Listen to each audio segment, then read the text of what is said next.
আসসালামু আলাইকুম ওয়া রাহমাতুল্লাহি ওয়া বারাকাতুহু। প্রশ্ন করেছিলেন, শাশুড়িকে নিয়ে কুচিন্তা করলো, সহবাস করলো স্ত্রীর সাথে, এখন স্ত্রী তার জন্য হালাল আছে নাকি হারাম আছে, এ বিষয়ে ইসলাম কি বলে? শাশুড়িকে নিয়ে কুচিন্তা করলে, খারাপ চিন্তা করার পর যদি তার সাথে কুচিন্তা করলো, সহবাস করলো স্ত্রীর সাথে, কোনো অসুবিধা নাই। তবে এটা অবশ্যই গুনাহের কাজ, গর্হিত কাজ, নিকৃষ্ট কাজ। এই সমস্ত কাজ থেকে আল্লাহ পাক আমাদেরকে হেফাজত করেন, আমাদেরকে বাঁচান। এই জাতীয় নিকৃষ্টতম কাজ করা যাবে না এবং এই জাতীয় খারাপ কাজের কাছেও কিন্তু যাওয়া যাবে না।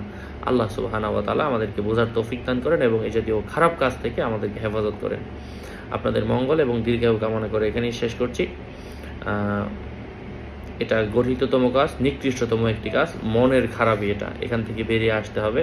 তবে যদি শাশুড়ির সাথে সহবাস করে ফেলে তখন কিন্তু স্ত্রীর সাথে তালাক হয়ে যাবে। তখন মানে দুইজনকে তো আর একসাথে আপনি রাখতে পারবেন না। যেমন দুই বোনকে রাখা যায় না, আবার আপনি যদি তার মাকে বিয়ে করেন তাহলে তো আর তার মেয়েকে, এটা হয়ে যাবে আপনার মেয়ে। আল্লাহ পাক বোঝার তৌফিক দান করেন।